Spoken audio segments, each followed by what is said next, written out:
গল্পকথন by Kallol চ্যানেলে আপনারা শুনছেন হুমায়ুন আহমেদের লেখা কুহু রানী। আজ চতুর্থ পর্ব। মোফাজ্জল করিম যা ভেবেছেন তাই হয়েছে। কুহুর জ্বর কমেছে। সে উঠে বসেছে, চৌকি থেকে পা ঝুলিয়ে দিয়ে বসেছে। অবাক হয়ে এদিক ওদিক তাকাচ্ছে। মোফাজ্জল করিম বললেন, কিছু খাবে? ক্ষুধা লেগেছে? পাউরুটি খাবে? পাউরুটি এনে দিই, চায় ভিজিয়ে খাও। কুহু বলল, আমি পাউরুটি খাই না। আপনি কে? আমি খায়রুন্নেসা আদর্শ উচ্চ বিদ্যালয়ের হেডমাস্টার। আমাকে আপনার এখানে কে এনেছে? তুমি নিজে এসেছ, তোমার খুব জ্বর ছিল। আপনার বাড়িতে আর লোকজন কোথায়? আপনার স্ত্রী কোথায়? মোফাজ্জল করিম অবাক হয়ে তাকিয়ে আছেন। মেয়েটা কেমন ফড়ফড় করে কথা বলছে। ভাষাও খারাপ না, মোটামুটি শুদ্ধ ভাষা। অচেনা অজানা জায়গায় ঘুম ভেঙে জেগে উঠেছে। এতে সে যে ঘাবড়ে গেছে তা না। কুহু রানী বলল, আপনি তো বললেন না আপনার বাড়ির আর লোকজন কোথায়? আপনার স্ত্রী কোথায়? আমার স্ত্রী মারা গেছে। এখানে আমি একাই থাকি। বজলু বলে একজন থাকে, সে ছুটিতে গেছে। তোমার শরীরটা কি এখন একটু ভালো লাগছে? আপনি কি আমার রেল স্টেশনে পৌঁছায় দিবেন? কোথায় যাবে? কুহু জবাব দিল না। তাকে দেখে মনে হলো সে চিন্তা করে বের করার চেষ্টা করছে কোথায় যাবে। মোফাজ্জল করিম বললেন, কাল রাতে বলেছিলে তুমি পালিয়ে এসেছ। সত্যি পালিয়ে এসেছ? কুহু হ্যাঁ সূচক মাথা নাড়ল, একটু যেন হাসল। কেন পালিয়েছ? কুহু জবাব দিল না, আবার বিছানায় শুয়ে পড়ল। বৃষ্টির ফোঁটা পড়তে শুরু করেছে। টিনের চালায় বৃষ্টির শব্দ। কাত্যায়নের বৃষ্টি, টানা 3 দিন চলবে। জানালা দিয়ে বাতাস আসছে। মেয়েটা কেঁপে কেঁপে উঠছে। মোফাজ্জল করিম বললেন, তোমার কি আবার জ্বর আসছে? কুহু বলল, জানি না, আসলে আসুক। তুমি সিদ্ধান্ত যাই নাও, ভালো মতো চিন্তাভাবনা করে নাও। আমি চিন্তাভাবনা করতে পারবো না। তোমার দেশের বাড়ি কোথায়? পূর্বধলা, নেত্রকোনা জেলা। সেখানে তোমার কে আছে? কেউ নাই। তোমার আত্মীয় স্বজন কে কোথায় আছে? আমার কোনো আত্মীয় স্বজন নাই। এক ভাই ছিল, 8 বছর বয়সে হারিয়ে গেছে। কোথায় আছে আমি জানি না। কাল রাতে জয়নাল বলে একজনের নাম বলছিলে, সে কে? আমার ওস্তাদ, তার কাছে আমি খেলা শিখেছি। উনি কোথায়? মারা গেছেন। কবে মারা গেছেন? কুহু চাদর দিয়ে মাথা ঢেকে ফেলে চাদরের ভেতর থেকে বলল, আমি আর কথা বলতে পারবো না। মোফাজ্জল করিম বললেন, আচ্ছা ঠিক আছে, তুমি শুয়ে থাকো, বিশ্রাম নাও। আমি স্কুল থেকে ফিরে এসে চিন্তাভাবনা করে একটা সিদ্ধান্ত নেব। কুহু বলল, আপনি কেন সিদ্ধান্ত নেবেন? আপনি সিদ্ধান্ত নেবার কে? আচ্ছা ঠিক আছে, তুমি ঘর থেকে বের হয়েও না। আপনি বাইরে থেকে তালা দিয়ে যান। কিছু খাবে? চিড়ামুড়ি আছে ঘরে, এনে দিই? না। আমি স্কুলে বেশিক্ষণ থাকবো না, হাজিরা দিয়ে চলে আসব। কুহু জবাব দিল না। মনে হচ্ছে সে ঘুমিয়ে পড়েছে। মোফাজ্জল করিম বললেন, 1 কাপ লেবু চা খাবে? লেবু চা বলকারক। লেবুর মধ্যে আছে ভিটামিন সি। অসুখ বিসুখে ভিটামিন সি ভালো কাজ করে। 1 কাপ লেবু চা বানায় দিব? কুহু মুখের উপর থেকে চাদর ফেলে দিয়ে উঠে বসল। বিরক্ত গলায় বলল, আপনি এত কথা বলেন কেন? মোফাজ্জল করিম হকচকিয়ে গেলেন। কুহু বলল, আপনার স্কুলে যাওয়ার কথা, স্কুলে যান। স্কুল তো এখন না, স্কুল শুরু হবে সকাল 10টায়। আজকে আগে আগে চলে যান। মোফাজ্জল করিম বললেন, আমার মনে হয় তোমার আবার জ্বর আসছে। জ্বরটা দেখি। তিনি কপালে হাত দেবার জন্য হাত বাড়ালেন। কুহু চট করে কপাল সরিয়ে নিয়ে তীক্ষ্ণ গলায় বলল, মেয়ে ছেলের গায়ে হাত দিতে মজা লাগে? জ্বর দেখার নাম করে কপালে হাত, তারপরে গলায় হাত, তারপর বুকে হাত। মোফাজ্জল করিম পুরোপুরি হকচকিয়ে গেলেন। এই মেয়ে বলে কি? জ্বরের ঘোরে বলছে বলাই বাহুল্য। অসুস্থ একজন মানুষের ওপর রাগ করা যায় না। মেয়েটার জ্বর যে খুব বেড়েছে এটা বোঝা যাচ্ছে। চোখ টকটকে লাল। কুহু বলল, এখনো দাঁড়ায় আছেন কেন? বুকে হাত দিতে চান? ব্লাউজ খুলব? হতভম্ব মোফাজ্জল করিম বারান্দায় চলে গেলেন। দ্রুত ঘর থেকে বের হতে গিয়ে দরজার চৌকাঠে ধাক্কা লেগে কপাল ফুলে গেল। কুহু শুয়ে পড়ল। চাদর টেনে চাদরের ভেতর ঢুকে গেল। বৃষ্টি বাড়ছে, বৃষ্টির সঙ্গে বাতাসও দিচ্ছে। মোফাজ্জল করিম কি করবেন ভেবে পাচ্ছেন না। আজ কি স্কুলে যাওয়াটা বাদ দেবেন, নাকি 5 মিনিটের জন্য হাজিরা দিয়ে চলে আসবেন? জোছনাকে এই অবস্থায় রেখে স্কুলে যাওয়া কি ঠিক হবে? মোফাজ্জল করিম হঠাৎ চমকে উঠলেন। জোছনা না তো, জোছনা তো না, কুহু রানী, সার্কাসের মেয়ে। টিনের চালায় ঠিকই শব্দ। শিলাবৃষ্টি নাকি? মোহাম্মদ ইয়াকুব সারা রাত জেগে কাটিয়েছে। এখন সকাল 10টা। ভোর থেকে চলছে বৃষ্টি, শিলাবৃষ্টি। ভালো বাতাসও দিচ্ছে। বাতাসে বড় তাঁবু হেলে পড়েছে। তাঁবু ঠিক করা যাচ্ছে না। আম গাছের একটা ডাল ভেঙে তাঁবুর উপর পড়ে দড়ি টড়ি ছিঁড়েছে। ঝামেলা যখন আসে তখন একসঙ্গে আসে।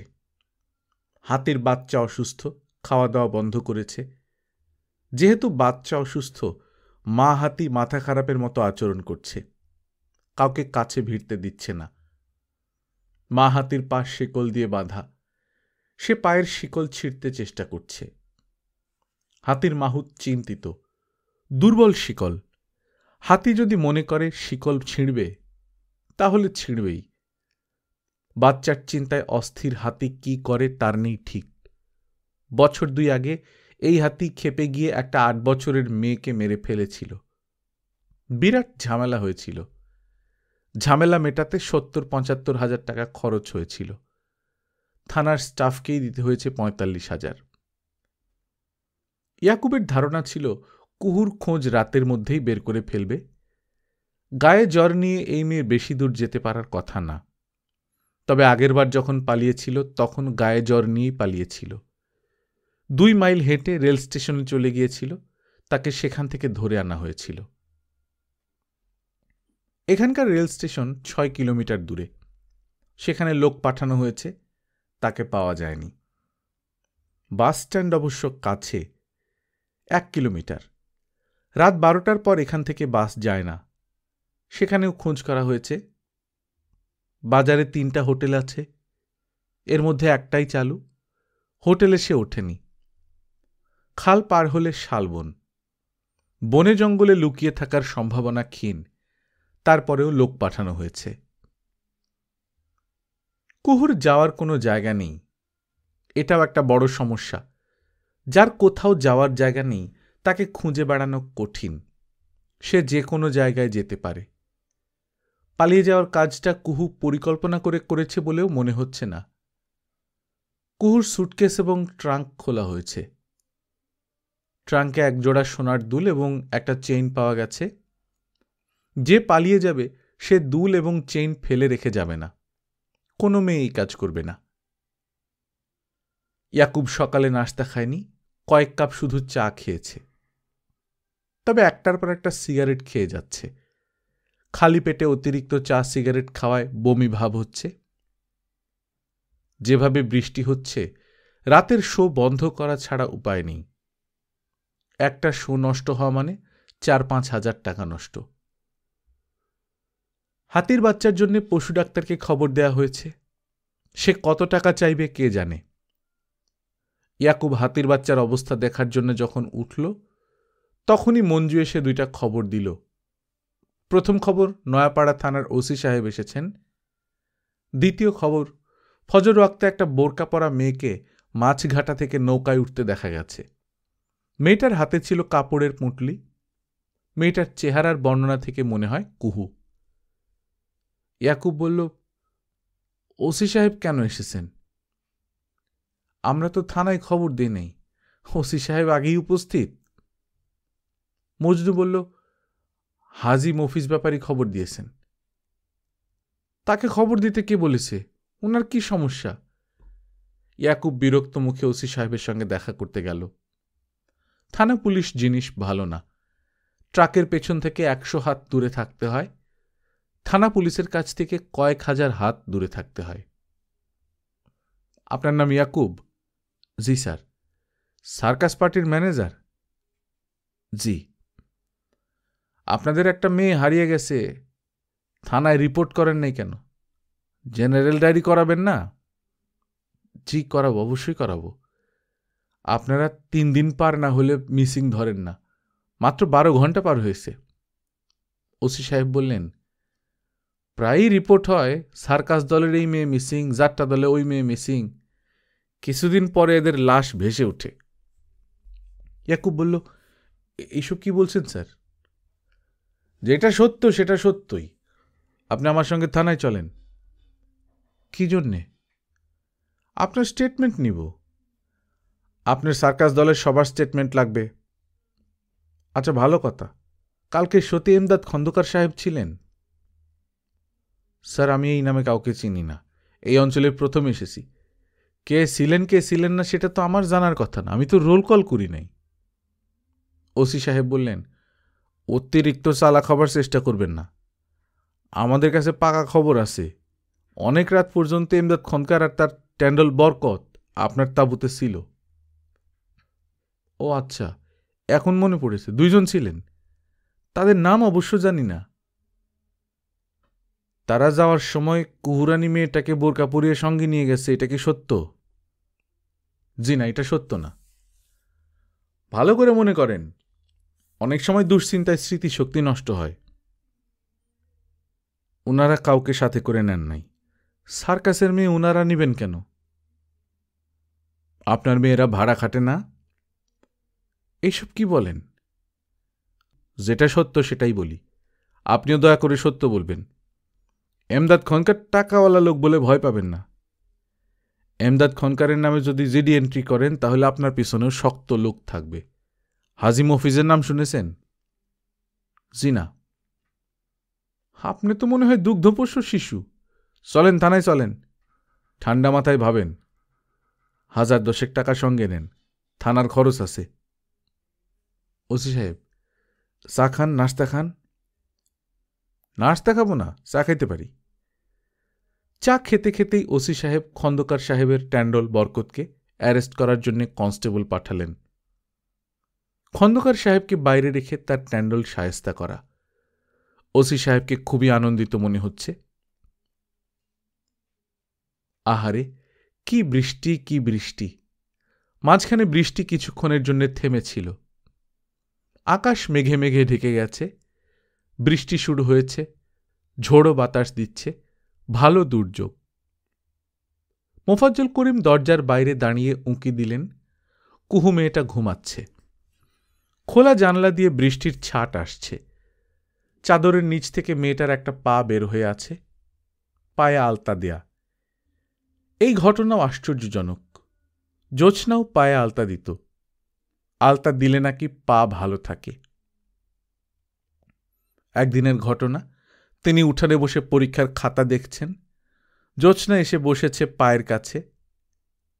হঠাৎ মনে হলো জোছনা তার পায়ে সুরসুরি দিচ্ছে। তিনি বিরক্ত হয়ে বললেন, কি করো? জোছনা বলল, কিছু করি না। পায়ে সুরসুরি দিও না। জোছনা বলল, সুরসুরি দিই না, আলতা দিই।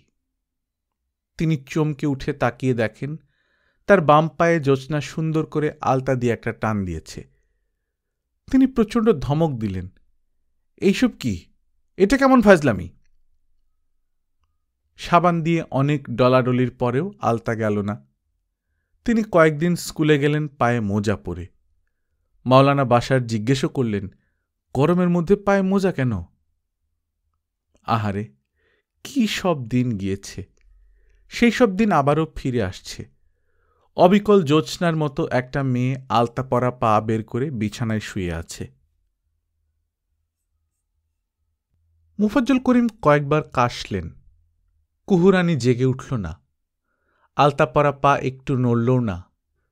মেয়েটার জ্বর কি খুব বেড়েছে? মোফাজ্জল করিম সাবধানে ঘরে ঢুকলেন, জানালা বন্ধ করলেন, ঘর থেকে বের হয়ে দরজা ভিজিয়ে দিলেন। স্কুলের সময় হয়েছে, কিছুক্ষণের জন্যে হলেও তার স্কুলে যাওয়া দরকার। এই কিছুক্ষণ সময়ে কেউ নিশ্চয়ই তার বাড়িতে আসবে না। বজলু আসতে পারে, সেই সম্ভাবনাও কম। আর যদি আসবে, সার্কাসের ম্যানেজারকে এমনিতেই খবর দেয়া দরকার। গুরুতর অসুস্থ একটা মেয়েকে তিনি নিশ্চয়ই একা একা পালিয়ে যেতে দেবেন না। স্কুলে পা দিয়েই মোফাজ্জল করিম দপ্তরের নিয়ামতকে পাঠালেন স্টেশনে। সে স্টেশন ঘরের টি স্টল থেকে পাউরুটি কিনবে, বাজার থেকে দুধ কিনবে, ফার্মেসি থেকে থার্মোমিটার কিনবে, জ্বর কমানোর ওষুধ কিনবে। নিয়ামত সাইকেল নিয়ে গেছে, এখনো ফিরছে না। মোফাজ্জল করিম অপেক্ষা করছেন। নিয়ামত ফিরলেই তিনি বাড়িতে যাবেন। মেয়েটা এতক্ষণ একা আছে, কি অবস্থায় আছে কে জানে। গিয়ে হয়তো দেখবেন মেয়েটা যেভাবে এসেছিল সেইভাবেই চলে গেছে, ঘর শূন্য। এটা একদিক দিয়ে অবশ্য ভালো। মেয়েটার বিষয়ে কারো সঙ্গে আলাপ করতে পারলে হতো। হাসান আলীর ছেলেটা বুদ্ধিমান, তার সঙ্গে কথা বলতে পারলে হতো। সে আজ স্কুলেই আসে নাই। সামান্য ঝড় বৃষ্টিতেই যদি শিক্ষকেরা স্কুল কামাই করতে শুরু করে, তাহলে কিভাবে হবে? মাওলানা আবুল বাশার উঁকি দিলেন, সালাম দিয়ে ঘরে ঢুকতে ঢুকতে বললেন, খবর শুনেছেন? কি খবর? সার্কাসের মেয়েটার খবর। কুহুরানী নাম, ওই যে দড়ির ওপর চোখ বন্ধ করে হাঁটে। মোফাজ্জল করিম চমকে উঠে বললেন, তার কি খবর? মেয়েটা মিসিং হয়ে গেছে। ও আচ্ছা, শুধু মিসিং না, ভেতরে ঘটনাও আছে। কি ঘটনা? মাওলানা গলা নামিয়ে বললেন, এমদাদ খনকার কাল রাতে মেয়েটাকে তার নতুন ঘরে নিয়ে গিয়েছিল। বাজারের কাছে যে ঘর তুলেছে সেইখানে। কেন? বুঝতে পারেন না কেন? আবার জিজ্ঞেস করেন। এরা ভাড়া খাটা মেয়ে। আপনি নিজেই তো দরখাস্তে লিখেছেন, লেখেন নাই? ও আচ্ছা। এমদাদ খনকারের ঘর থেকেই মেয়েটা মিসিং। পুলিশ তার জুতা পেয়েছে এমদাদ খনকারের ঘরের সামনে। বরকতকে পুলিশে অ্যারেস্ট করেছে, কোমরে দড়ি বেঁধে নিয়ে গেছে থানায়। হেভি মার দিবে। আসল কথা তখনই বের হবে। এমদাদ খনকার কোথায়? সে বাড়িতেই আছে। পুলিশ এখন তাকে ধরবে না, সাক্ষী সাবুত জোগাড় করে ধরবে। এইসব আলোচনা থাক, ভালো লাগছে না। আপনার শরীর কি খারাপ? সামান্য খারাপ, রাতে ঘুম হয় নাই। আজ দুপুরে আমার সঙ্গে খানা খান। না। না কেন? বজলু চলে গেছে, রাঁধবে কে? আমি দুপুরে কিছু খাই না, আপনি জানেন। তাহলে রাতে খান। বেগম সাহেবকে বলবো রাতে খিচুড়ি করতে। আমি রাতেও কিছু করব না, আমি রাতেও কিছু খাবো না। নিয়ামতকে দুধ পাউরুটি আনতে পাঠিয়েছি। আচ্ছা মাওলানা সাহেব, যে মেয়েটার কথা বললেন, কি যেন নাম? কুহুরানী। কুহুরানী মেয়েটার সঙ্গে আমার স্ত্রী জ্যোৎস্নার চেহারার মিল আছে না? না তো, ভাবির মুখ ছিল গোল আর এই মেয়ের মুখ লম্বা। ভাবির নাক ছিল খাড়া, এই মেয়ের নাক চাপা। ও হ্যাঁ, ঠিকই, ঠিক বলেছেন। মাওলানা আবুল বাশার বললেন, ভাবির মতো সতীসাধ্যী মহিলার সঙ্গে এই ধরনের মেয়ের তুলনা করাও ঠিক না, আল্লাহ নারাজ হবেন। হ্যাঁ ঠিক বলেছেন। আধা ন্যাংটা হয়ে দড়ির ওপর নাচানাচি, রাতে ভাড়া খাটে। চিন্তা করেছেন অবস্থা ভয়াবহ না? সবই কেয়ামতের আলামত। অবশ্যই অবশ্যই। মোফাজ্জল করিম ব্যস্ত ভঙ্গিতে উঠে দাঁড়ালেন। নিয়ামতকে দেখা যাচ্ছে সাইকেলে করে আসছে। এক হাতে সাইকেলের হ্যান্ডেল, আরেক হাতে ছাতা, এছাড়া হাতে কিছু নেই। পাউরুটি দুধ কি পাওয়া যায়নি? এখন উপায়, মেয়েটা কি না খেয়ে থাকবে? কুহুরানী কম্বল গায়ে জড়িয়ে চৌকিতে বসে আছে। সে হেলান দিয়ে আছে চৌকির পেছনে টিনের বেড়ায়। ঘরের দরজা জানলা বন্ধ বলেই ঘর অন্ধকার। টিনের চালে ঝমঝম বৃষ্টি। কুহুরানীর কাছে মনে হচ্ছে সার্কাস পার্টির ব্যান্ড বাজছে, কিছুক্ষণের মধ্যেই খেলা শুরু হবে। হাতির বাচ্চা নিয়ে জোকার ঢুকবে, জোকারের মাথায় লম্বা লাল টুপি। জোকার বলল, আপনারা কি আমার নাম জানতে চান? সবাই হাততালি দিচ্ছে। তুমুল শব্দ, তালির শব্দ এবং টিনের চালে বৃষ্টির শব্দ একাকার হয়ে যাচ্ছে। কুহু, দুধটা খাও, গরম দুধ, শরীরে বল পাবে। বুড়ো একজন মানুষ দুধের গ্লাস হাতে দাঁড়িয়ে আছে। মানুষটাকে লাগছে জোকারের মতো। একটু আগে সে পাউরুটি চা দিয়েছে, চীনামাটির বাটি ভর্তি চা এবং পাউরুটি। ভীত গলায় বলেছে, চায়ে ভিজিয়ে পাউরুটিটা খাও, ভালো লাগবে, শরীরে বল পাবে। চায়ে ভিজিয়ে পাউরুটির খানিকটা কুহু খেয়েছে। জোকারটাকে খুশি করার জন্যই খেয়েছে। এখন বমি বমি লাগছে, যে কোনো মুহূর্তে সে বমি করে দেবে। যে বিছানায় সে শুয়েছিল সেই বিছানা নোংরা, বিড়ির সিগারেটের তীব্র গন্ধ। সেই গন্ধ কুহুর সারা শরীরে লেগে আছে। গায়ের শাড়িটাতেও নোংরা কাদামাটি লেগে আছে। কুহুর শরীর ঘিন ঘিন করছে। ঘামে ভেজা পুরুষদের সঙ্গে রাত কাটালে শরীর যেভাবে ঘিন ঘিন করে সেই রকম। কুহু বলল, আমি গোসল করব, শাড়িটা বদলাবো, আপনি আমাকে একটা শাড়ি দিতে পারবেন? জোকারটা মাথা নাড়ছে। এই মাথা নাড়ার অর্থ হ্যাঁ কি না কুহু বুঝতে পারছে না। আপনার কাছে সাবান আছে? সাবান দিয়ে গোসল করব। আছে, সাবান আছে, নতুন সাবান, আমি আগের সাবান ব্যবহার করি না। নতুন সাবান আছে, গরম পানি করে দেন, আমি গরম পানি দিয়ে গোসল করব। জ্বরটা একটু দেখি, থার্মোমিটার আছে। কুহু থার্মোমিটার মুখে দিয়ে বসে আছে। বুড়ো জোকার এক দৃষ্টিতে তাকিয়ে আছে তার দিকে। জোকারটাকে মনে হচ্ছে সে হতভম্ব হয়ে কুহুর দড়ির খেলা দেখছে। খেলা দেখে সে অবাক, বিস্মিত এবং মুগ্ধ। জ্বর এখনো আছে 101.5। পানি গরম করেন। আচ্ছা আচ্ছা, আমি এই বিছানায় শোব না, অন্য একটা বিছানা দেন, ধোয়া চাদর। ঠিক আছে ঠিক আছে, ব্যবস্থা করব। লোকটার সঙ্গে অর্ডার দিয়ে কথা বলতে কুহুর মজা লাগছে। কুহুর মনে হচ্ছে সে একটা সার্কাস দলের মালিকাইন, এই লোকটা তার ম্যানেজার। সে যা বলবে ম্যানেজার তাই শুনবে। মাথা নিচু করে ধমক খাবে। আপনার নাম কি? মোফাজ্জল করিম। এত বড় নাম, ছোট নাম নাই? আমার নাম মধু। এই নামে কেউ এখন ডাকে না। কেন ডাকে না? মধু নামটা তো সুন্দর। লোকটাকে খুবই বিব্রত মনে হচ্ছে, বিব্রত, লজ্জিত এবং অসহায়। কুহুর মজা লাগছে। তার সার্কাস দলের জন্য এইরকম একজন ম্যানেজারই দরকার।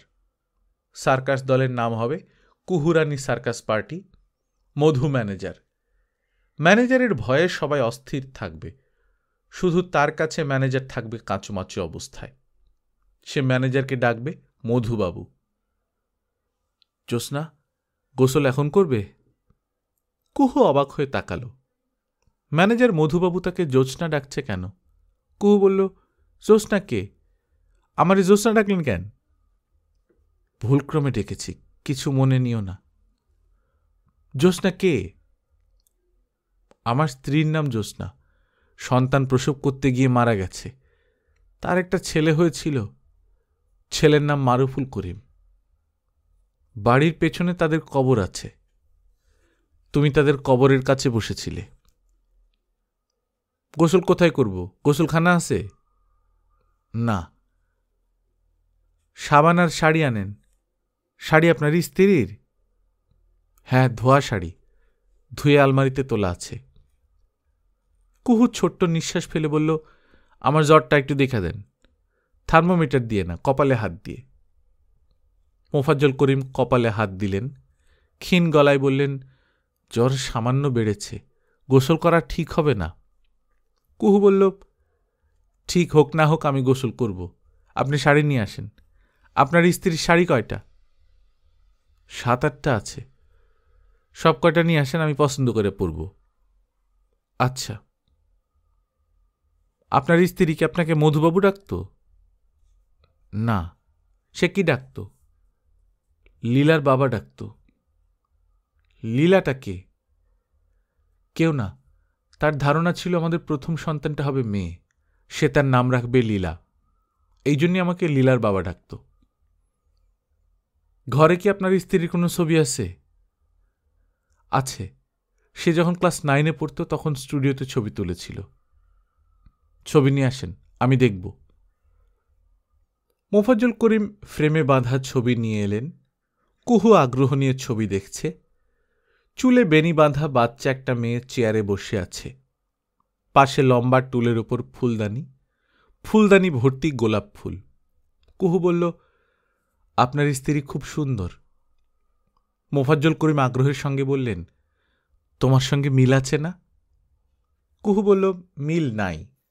মিলটা আপনার চোখে। আপনার স্ত্রীর পাউরুটি খুব পছন্দ ছিল, ঠিক না? হ্যাঁ, ঠিক। দেখছেন আমার কত বুদ্ধি। আপনার স্ত্রী কি খুব বুদ্ধি ছিল? হ্যাঁ, সে পড়াশোনায় খুব ভালো ছিল। এসএসসিতে ফার্স্ট ডিভিশন পেয়েছিল। 2টা লেটার ছিল, জেনারেল অঙ্ক আর কেমিস্ট্রি। ইংরেজি খারাপ করেছিল। ফার্স্ট পেপারে 48 আর সেকেন্ড পেপারে আরও কম, 43। বিবাহের পর আর পড়াশোনা হয় নাই। পেটে সন্তান এসে গেল, সংসারের চাপ। তবে ইংরেজির চর্চাটা বজায় রেখেছিল। আমি বলে দিয়েছিলাম প্রতিদিন যেন 2টা নতুন ইংরেজি শব্দ শেখে। যেদিন সে মারা গিয়েছিল সেদিনও সে 2টা নতুন শব্দ শিখেছে। একটা হলো মারফি, গোল আলু, নাউন। আরেকটা হলো মাস্ক, এটাও নাউন। এর অর্থ মৃগনাভি। মৃগনাভি চেনো? কুহু না সূচক মাথা নাড়ল। সে এখন অবাক হয়ে ম্যানেজার মধুবাবুর দিকে তাকিয়ে আছে। লোকটা আপন মনে কথা বলেই যাচ্ছে। সম্রাট হুমায়ুনের প্রথম সন্তানের নাম আকবর। আকবরের জন্মের সময় সম্রাট পালিয়ে বেড়াচ্ছেন। একদিকে তার পেছনে ধাওয়া করেছে শেরশাহ, আরেকদিকে তার নিজের ছোট ভাই মির্জা কামরান। তার সন্তান হয়েছে, সঙ্গে কিছুই নেই, শুধু একটা মৃগনাভি। তিনি তখন চীনামাটির পাত্রে মৃগনাভিটা রেখে চাকু দিয়ে অনেকগুলো ভাগ করলেন। সবাইকে এক টুকরো করে দিয়ে বললেন, আপনারা দোয়া করবেন যেন মৃগনাভির সুবাসের মতো আমার পুত্রের যশের সুবাস সারা পৃথিবীতে ছড়িয়ে পড়ে। তাই হয়েছিল। এখন বলো তো মৃগনাভির ইংরেজি কি? একটু আগে বলেছিলাম। কুহুরানী বলল, বলতে পারবো না। মাস্ক। মৃগনাভির ইংরেজি মাস্ক, আর গোলালুর ইংরেজি মারফি। একসময় মারফি রেডিও নামে একটা রেডিও ছিল, সুন্দর সাউন্ড। লোকটা কথা বলেই যাচ্ছে। কুহুর মায়া লাগছে। তার কাছে মনে হচ্ছে অনেক দিন পর এই বেচারা কথা বলার একজন মানুষ পেয়েছে। আহারে, আহারে। বৃষ্টিতে ছোটাছুটি করার কারণে বজলুর জামা কাপড় সব ভেজা। সে বাড়িতে এসেছে শুকনো কাপড় নিতে। সে ঠিক করে রেখেছিল নিঃশব্দে আসবে, নিঃশব্দে চলে যাবে, কাকপক্ষীও টের পাবে না। হেড স্যার দেখে ফেললে বিরাট সমস্যা হবে। থেকে যেতে হবে। সার্কাসের দলে এখন যে কাণ্ড কারখানা হচ্ছে তার মজা ফেলে বাড়িতে বসে থাকার কোনো মানে হয় না। মীনা কুমারীর সঙ্গে তার আলাদা খাতিরও হয়েছে, বলার মতো কিছু না, তারপরেও হয়েছে। মীনা কুমারী এখন তাকে ডাকে বদবু, বজলুর বদলে বদবু। খাতির করে বলেই ডাকে। খাতির আরেকটু বাড়লেই সে মীনা কুমারীর পিঠে সাবান ডলতে পারবে। যে কোনোদিন এই ঘটনা ঘটবে, কে জানে, আজই ঘটতে পারে। আজ সোমবার। তার জীবনে ভালো ভালো ঘটনা সোমবারে ঘটেছে। সার্কাস দলের ম্যাজিশিয়ান প্রফেসর বাবুলের সঙ্গে শুরুতে তার কিছু গণ্ডগোল ছিল। সেই গণ্ডগোলেরও সমাধান হয়েছে। এখন বজলুর ধারণা প্রফেসর বাবুল একজন বিশিষ্ট ভদ্রলোক। মেজাজ চড়া, তবে বিশিষ্ট ভদ্রলোক। বিশিষ্ট ভদ্রলোকদের চড়া মেজাজ হয়, এটা পরীক্ষিত। হেডমাস্টার সাহেবের মেজাজ যেমন চড়া। উনি যে বিশিষ্ট ভদ্রলোক এ বিষয়ে কোনো সন্দেহই নেই। হেডমাস্টার সাহেবকে ছেড়ে সার্কাস দলের সঙ্গে চলে যেতে বজলুর খুবই খারাপ লাগবে, কিন্তু উপায় কি? সব মানুষের নিজের ভবিষ্যৎ দেখতে হয়। বজলুর ভবিষ্যৎ সার্কাস দলের সঙ্গে। ম্যাজিশিয়ান প্রফেসর বাবুল আশা দিয়েছেন একটা ব্যবস্থা করবেন, তবে এটাও বলেছেন সব কিছু ম্যানেজার ইয়াকুবের হাতে। উনি যদি না বলেন তাহলে আর কিছু করার নেই। এখন সমস্যা একটাই, ম্যানেজার ইয়াকুব। নানান চেষ্টা চরিত্র করে বজলু ম্যানেজার সাহেবের মন ভেজাতে পারছে না। এই লোকটা তাকে দেখলেই কোনো কারণ ছাড়াই রাগ করে। গতরাতে এই মানুষটাকে খুশি করার জন্য সে দৌড়ে কুহুরানির খবর দিল। লোকটা খুশিও হলো। কুহুরানিকে শেষ পর্যন্ত পাওয়া গেল না, এই দোষ তো তার না। সে তার চেষ্টা করেছে, চেষ্টায় ফল হয় নাই। তার জন্য এত লোকের মাঝখানে তাকে 10 বার কানে ধরে উঠবোস করাবেন? কানে ধরে 10 বার উঠবোস তার জন্য কোনো ব্যাপার না। সে 100 বার উঠবোস করতে পারবে, তার কিছুই হবে না। অপমানটা বড়, উঠবোস বড় না। তবে দুঃখের ব্যাপার হলো, সে যখন উঠবোস করছিল তখন মীনাকুমারী মুখে আঁচল চাপা দিয়ে হেসে গড়িয়ে পড়ছিল। বজলুর মনটা খুবই খারাপ হয়েছে। সে নিজেকে এই বলে সান্ত্বনা দিয়েছে যে মেয়েদেরকে আল্লাপাক এইভাবেই তৈরি করেছেন। যেখানে মজা পাওয়ার কিছু নেই সেখানে তারা মজা বেশি পায়। মেয়েদের এইসব দুর্বলতা পুরুষ মানুষদের ধরতে নাই, সব ধরলে সংসার চলে না। বজলু দাঁড়িয়ে আছে কাঁঠাল গাছের নিচে। হেডমাস্টার সাহেবের ঘরের দরজা বন্ধ। এই সুযোগ, সে যাবে, হাতের কাছে শুকনো কাপড় যা পায় নিয়ে চলে আসবে। 1 মিনিটের মামলা। বজলু সাবধানে এগোলো। বৃষ্টির কারণে সব পিছল হয়ে আছে। আছাড় খেয়ে পড়লে হেডমাস্টার সাহেব কে কে বলে বের হয়ে আসবেন। সে পড়বে মহাবিপদে। বজলু ঘরে ঢুকল, কাপড় নিল। বারান্দায় হেডমাস্টার সাহেবের ছাতা ঝুলছিল, ছাতাটাও নিল। একসময় ফেরত দিয়ে গেলেই হবে। চলে যাবার মুহূর্তে সে কি মনে করে হেডমাস্টার সাহেব কি করছেন দেখার জন্যে বেড়ার ফুটোয় চোখ রাখল। কুহুরানি হেডমাস্টার সাহেবের খাটের এক কোনায় নতুন বউদের মতো বসা। কুহুরানির সামনে কাঠের চেয়ারে হেডমাস্টার সাহেব। হেডমাস্টার সাহেবের মুখ দেখা যাচ্ছে না, কিন্তু কুহুরানিকে স্পষ্ট দেখা যাচ্ছে। বজলু নিঃশব্দে উঠোনে নামল। কিছুক্ষণ হতভম্ব হয়ে উঠোনে দাঁড়িয়ে থেকে সার্কাসের দিকে দৌড় দিল। রাস্তা অসম্ভব পিছল, তাতে কি? কুহুরানির গায়ে হালকা সবুজ রঙের একটা শাড়ি। এই শাড়িটাই তার পছন্দ হয়েছে। মোফাজ্জল করিম কুহুরানির কাঁধে তার কাশ্মীরি শালটা ভাঁজ করে দিয়ে রেখেছেন। তারপরেও কুহুরানির শীতে কাঁপছে। কিছুক্ষণ আগেই গোসল করার কারণে কুহুর গায়ের জ্বর এখন কম। একটু আগে থার্মোমিটারে জ্বর মাপা হয়েছে 100.5। মোফাজ্জল করিম তাকে দুধ পাউরুটি খেতে দিয়েছেন। কুহুরানি দুধে পাউরুটি ভিজিয়ে খেয়েছে। মোফাজ্জল করিমের মনে হল গোসল করার পরপর মেয়েটার বয়স অনেকখানি কমে গেছে। তাকে লাগছে বালিকার মতো। জোৎস্না যে বয়সে বিয়ে করে এই বাড়িতে উঠল সেই বয়স। মোফাজ্জল করিম বললেন, ম্যাজিক দেখবে? কুহুরানি বিস্মিত হয়ে বলল, কি ম্যাজিক? আমি একটা ম্যাজিক জানি, হাসান আলীর কাছে শিখেছি। হাসান আলী আমাদের স্কুলের বিএসসি শিক্ষক। রুমাল দিয়ে পয়সার একটা ম্যাজিক দেখবে? দেখব। সব সময় পারি না, মাঝে মাঝে গন্ডগোল হয়ে যায়। পামিংয়ের খেলা তো, জটিল খেলা। এবারে গন্ডগোল হল না। মোফাজ্জল করিম সুন্দর করে ম্যাজিকটা দেখালেন। কুহুরানি বলল, বাহ। মোফাজ্জল করিম বললেন, জ্যোৎস্নাকে দেখালে সে খুশি হতো। এইসব জিনিস সে খুব পছন্দ করে। তখন ম্যাজিক জানতাম না। দেখি হাসানের কাছ থেকে আরো 2-1টা খেলা শেখা যায় কিনা। সে নিশ্চয়ই আরো খেলা জানে। কুহুরানি বলল, কাঁদছেন কেন? জানি না কেন, মাঝে মাঝে মনটা বড়ই উদাস হয়ে যায়। তখন আপনা আপনি চোখ থেকে পানি পড়ে। একবার আমাদের স্কুলে ইন্সপেকশন এসেছেন ডিস্ট্রিক্ট এডুকেশন অফিসার। তার নাম সুলতান। খুব পড়াশোনা জানা মানুষ। তিনি এক একটা ক্লাসে ঢুকছেন, ছাত্রদের প্রশ্ন করছেন। আমি তার সঙ্গে আছি। হঠাৎ মনটা উদাস হল। চোখ দিয়ে পানি পড়তে শুরু করল। সুলতান সাহেব বললেন, কি হলো মাস্টার সাহেব, চোখে পানি কেন? আপনি কি বললেন? আমি মিথ্যা কথা বললাম। পরে অবশ্য ওনার কাছে সত্যটা স্বীকার করেছি। আপনি মিথ্যা বলেন না? না, তারপরেও দু একটা মিথ্যা বলা হয়ে যায়। আল্লাহ পাকের কাছে তখন ক্ষমা চাই।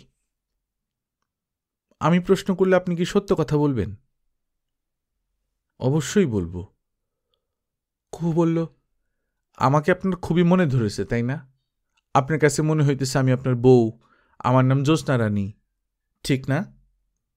মোফাজ্জল করিম বিব্রত গলায় বললেন, তার নামের পিছনে রানী ছিল না। না থাকলেও আপনি নিশ্চয়ই কখনো না কখনো তাকে জ্যোৎস্না রানী বলে ডেকেছেন না? হ্যাঁ। আমার কিন্তু আপনার স্ত্রীর মতোই বুদ্ধি, ইংরেজিও মনে আছে। মৃগনাভির ইংরেজি মারফি, হয়েছে না? হয় নাই, মাস্ক, MUSK, আর মারফি হলো গোল আলু। এখন থেকে ভুলব না, সারা জীবন মনে থাকবে। আচ্ছা শোনেন, সত্যি কথা বলবেন কিন্তু, আপনার আমারে বিয়ে করতে ইচ্ছা করতেছে? মোফাজ্জল করিম চুপ করে রইলেন। কুহু রানী বলল, হ্যাঁ বা না বলেন। মোফাজ্জল করিম কিছুই বললেন না। কুহু বলল, আপনার সাহস থাকলে আমি কিন্তু রাজি আছি। আমার যাওয়ার কোনো জায়গা নাই, আমার যাওয়ার জায়গা দরকার। লোকে অবশ্য আপনারে মন্দ বলবে, আপনার গায়ে থুতু দিবে। থুতু দিবে না? মোফাজ্জল করিম মাথা নিচু করে বসে থাকলেন। এখন সব কিছুই তার কাছে অন্যরকম লাগছে। মনে হচ্ছে যে মেয়েটা কথা বলছে সে কুহু রানী না, জ্যোৎস্না। অনেকদিন বাপের বাড়িতে ছিল, আজ বেড়াতে এসেছে। কুহু বলল, চলেন অনেক দূরে কোনোখানে চলে যাই। আমরা একটা দল করব, সার্কাসের দল, কুহু রানী সার্কাস পার্টি। আপনি হবেন দলের ম্যানেজার। মধুবাবু, মধুবাবু দেখেন তো জ্বর বাড়ছে কি না।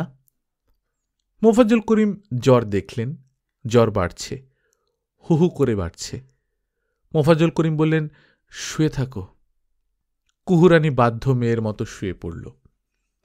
মোফাজ্জল করিম তার গায়ে লেপ দিয়ে দিলেন। কুহুরানীর সঙ্গে সঙ্গে চোখ বন্ধ করল। সে চোখ মেলল সন্ধ্যায়। ঘর অন্ধকার, টিনের চালে ঝমঝম বৃষ্টি হচ্ছে। মোফাজ্জল করিম আগের জায়গাতেই বসে আছেন। বজলু একটা বৈজ্ঞানিক সমস্যার সমাধানে ব্যস্ত। গোপন কথা কোথায় থাকে, পেটে না বুকে? লোকে প্রায় বলে পেটে কথা থাকে না, তাদের বলা বলিতে মনে হয় গোপন কথা থাকে পেটে। কিন্তু এখন বজলুর ধারণা গোপন কথা থাকে বুকে, কারণ তার বুক ফুলে ফুলে উঠছে এবং সামান্য ব্যথাও করছে। সে যে কোনো মুহূর্তে সার্কাসের ম্যানেজার মোহাম্মদ ইয়াকুবকে কুহুরানির সংবাদ দিয়ে নিজের অবস্থান ঠিকঠাক করে ফেলতে পারে, কিন্তু এখন ইচ্ছা করছে না। খবরটা তার কাছে আছেই, এক সময় দেয়া হবে। কুহুরানিকে নিয়ে যে হইচই হচ্ছে এটা দেখতেও মজা লাগছে। বজলু উদাস ভঙ্গিতে হাঁটাহাঁটি করছে। কিছুক্ষণ হাতি দেখল, তারপর উঁকি দিল মীনা কুমারীর ঘরে। মীনা কুমারী মাথায় জবজবে তেল দিয়ে বসে আছে। আজ রাতে শো হবে না, কাজেই আরাম করা হচ্ছে। তাদের দলের একটা মেয়েকে পাওয়া যাচ্ছে না, এই নিয়ে কোনো রকম দুশ্চিন্তা নেই। বজলুকে দেখে মীনা কুমারী বলল, কিরে বদবু, কি চাস? বজলু বলল, কিছু চাই না। কুহুরানির কোনো সন্ধান পাইছে কেউ? জানি না। তাইলে জানোসটা কিরে বোধাইচন্দ্র? বজলুর মনটা খারাপ হচ্ছে। প্রথম দিকে সবাই এরা তাকে তুমি তুমি করে বলতো, এখন তুই তোকারি করছে।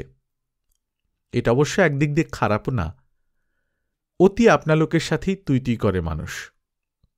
মীনা কুমারী নিচু গলায় বলল, যেদিন শো হয় না সেদিন শৈলটা সাইরা দেয়। আমার শৈল দিছে সাইরা, পায়ে তেল মালিশ করা প্রয়োজন। তুই পায়ে তেল দিতে পারবি? বজলু চাপা গলায় বলল, পারব। শরম লাগবো না? মেয়ে ছেলে ঠ্যাঙে হাত দিবি? বজলু চুপ করে রইল।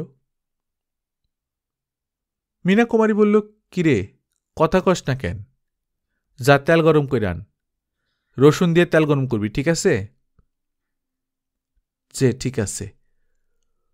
বজলু রসুন দিয়ে তেল গরম করল এবং সিদ্ধান্ত নিয়ে ফেলল তেল ডলাডলির সময়ই সে গোপন কথাটা মীনা কুমারীকে জানাবে। এত বড় একটা সংবাদ আগে দিতে হয় আপনা লোককে।